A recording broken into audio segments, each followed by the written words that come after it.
కాదంబరి జిత్వాని గత కొన్ని రోజులుగా ఏపీ రాజకీయాల్లో ముఖ్యంగా వైసీపీలో ప్రకంపనలు సృష్టిస్తున్న పేరిది. ఆమె ముంబైకు చెందిన నటి. పోలీసులు వైసీపీ నేతలు కలిసి తనను హింసించారని 15 రోజులు నరకం చూపించారంటూ ఈ ముంబై హీరోయిన్ కన్నీరు మున్నీరవుతోంది. ఏకంగా ఐపీఎస్ ఆఫీసర్లపైనే ఆమె ఆరోపణలు చేయడంతో ఈ ఇష్యూ రాష్ట్ర ప్రభుత్వ పెద్దల వరకు వెళ్లింది. తాజాగా ఈ కేసుపై ప్రభుత్వం విచారణకు ఆదేశించింది. రాష్ట్ర వ్యాప్తంగా పెను సంచలనంగా మారిన ఈ కేసుపై సర్వత్రా ఆసక్తి నెలకొంది. అసలు జిత్వాని చేస్తున్న ఆరోపణలు ఏమిటంటే, కృష్ణా జిల్లాకు చెందిన వైసీపీ నేత కుక్కల విద్యాసాగర్ కొన్నేళ్ల కిందట హైదరాబాద్లో కలిశారట.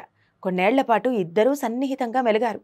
అయితే పెళ్లి చేసుకోవాలని విద్యాసాగర్ను జిత్వాని కోరగా అందుకు అతడు నిరాకరించాడు. ఆమె నుంచి ఒత్తిడి పెరగడంతో ఆమెను ఎలాగైనా వదిలించుకోవాలని నాటి ప్రభుత్వ పెద్దల సాయంతో ఈ వ్యవహారాన్ని సెటిల్ చేయాలనుకున్నారు. అధికార బలాన్ని ప్రయోగించి జిత్వానితో పాటు ఆమె తల్లిదండ్రులపై బెదిరింపులకు పాల్పడ్డారు. అంతేకాకుండా వారిని జైలుకు సైతం పంపించారు. జైలు నుంచి బయటకు వచ్చినా కూడా వేధింపులు పెరగటంతో ఆమె ముంబైకి వెళ్లిపోయింది. ఇక తాజాగా ప్రభుత్వం మారటంతో ఆమె ధైర్యం చేసి ఈ విషయాలను బయటపెట్టింది. ఆన్లైన్ ద్వారా విజయవాడ పోలీసులకు ఫిర్యాదు చేసింది. ఈ నేపథ్యంలో ఆమె హైదరాబాద్కు చేరుకుంది. ఇక్కడి నుంచి విజయవాడకు వెళ్లి తన స్టేట్మెంట్ ఇచ్చారు.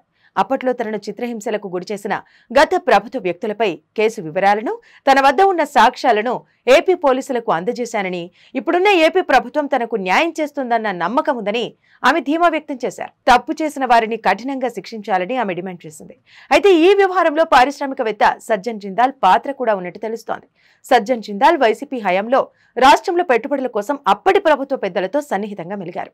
అయితే ముంబైలో సజ్జన్ జిందాల్పై కాదంబరి చేసిన ఫిర్యాదు ఆమెపై వేధింపులకు ప్రధాన కారణమై ఉండొచ్చన్న ప్రచారం జరుగుతోంది.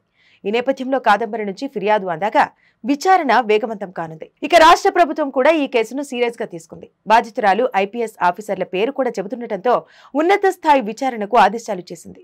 మరి జిత్వాని వద్ద ఏం ఆధారాలున్నాయో, వాటితో ఏపీ పోలీసులు ఏ విధంగా యాక్షన్ తీసుకుంటారో వేచి చూడాలి.